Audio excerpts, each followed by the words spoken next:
বৃহস্পতিবার আচমকায় বাংলাদেশি অভিবাসী অধ্যুষিত এলাকা ঘিরে ফেলে পর্তুগালের আইনশৃঙ্খলা রক্ষা বাহিনী। বিপুল সংখ্যক সদস্য, সাজোয়া যান ও দেশটির গণমাধ্যম কর্মীদের উপস্থিতিতে শুরু হয় অভিযান। বন্ধ করে দেয়া হয় রুয়াদো বেনফরমোসোর প্রবেশপথ ও বের হবার রাস্তা।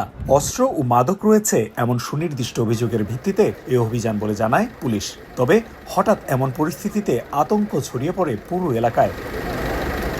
তল্লাশি করা হয় পথচারী ও বিভিন্ন কাজে সেসব এলাকায় থাকা প্রবাসী বাংলাদেশিদেরও। ভিডিও ছড়িয়ে পড়ে বিভিন্ন সামাজিক মাধ্যমে। পর্তুগালের সচেতন মহলের দাবি, নিয়ম বহির্ভূতভাবে সাধারণ নাগরিকদের এমন তল্লাশির মুখে ফেলা হয়েছে। এ ধরনের কর্মকাণ্ডের সমালোচনাও করেন কেউ কেউ।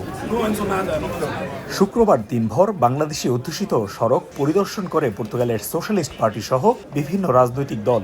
সন্ধ্যায় লেফট ব্লকের প্রধান ও সংসদ সদস্য মারিয়ানা মর্তাগুয়াও পরিদর্শন করেন এলাকাটি। কথা বলেন প্রবাসী বাংলাদেশি ও ব্যবসায়ীদের সঙ্গে। পর্তুগালে হঠাৎ অনেক সাধারণ ও নিরপরাধ অভিবাসীদের এমন তল্লাশির মুখোমুখি করাকে রাজনৈতিক উদ্দেশ্য প্রণোদিত বলছেন সচেতন প্রবাসীরা। ভোট নেওয়ার জন্যই এই সরকার এই কর্মকাণ্ড চালিয়েছে। পর্তুগাল আসলে এমন একটা দেশ যেখানে অভিবাসীদেরকে তারা ওয়েলকামিং করে। এখন অভিবাসীদের প্রয়োজন, অভিবাসী ছাড়া পর্তুগাল চলতে পারবে না।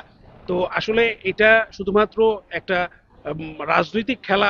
অভিবাসীদের উপর চালানো পুলিশি তল্লাশি নিয়ম বহির্ভূতভাবে হয়েছে উল্লেখ করে এটিকে অগ্রহণযোগ্য বলছেন পর্তুগালের রাজনীতিবিদরা। আমি এবং অনেক পর্তুগিজই মনে করেন এখানে যা হয়েছে সেটা সম্পূর্ণ অন্যায়। আমি মনে করি যারা পর্তুগালে বৈধভাবে কাজ করছে তাদের এখানে সম্মানের সঙ্গে বসবাসের অধিকার রয়েছে। যেমন অনেক পর্তুগিজও বিভিন্ন দেশে অভিবাসী হিসেবে আছেন।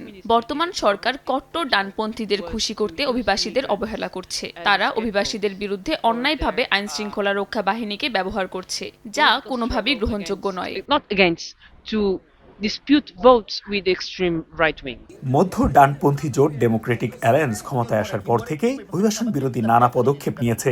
জটিলতা বেড়েছে নতুন রেসিডেন্ট পারমিট প্রাপ্তি সহ নবায়নেও। অভিবাসী অধ্যুষিত এলাকায় আকস্মিক এমন পুলিশি তল্লাশিকে নজিরবিহীন বলছেন পর্তুগালের সাধারণ নাগরিক সহ সচেতন প্রবাসীরা। এমন পরিস্থিতিতে প্রবাসীদের আতঙ্কিত না হয়ে পর্তুগালের আইন মেনে নিজেদের অধিকার আদায়ে আরো সচেতন হওয়ার আহ্বান তাদের।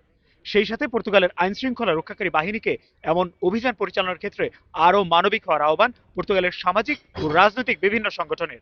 তারিকুল হাসান আশিক, সময় সংবাদ, লিসবন, পর্তুগাল।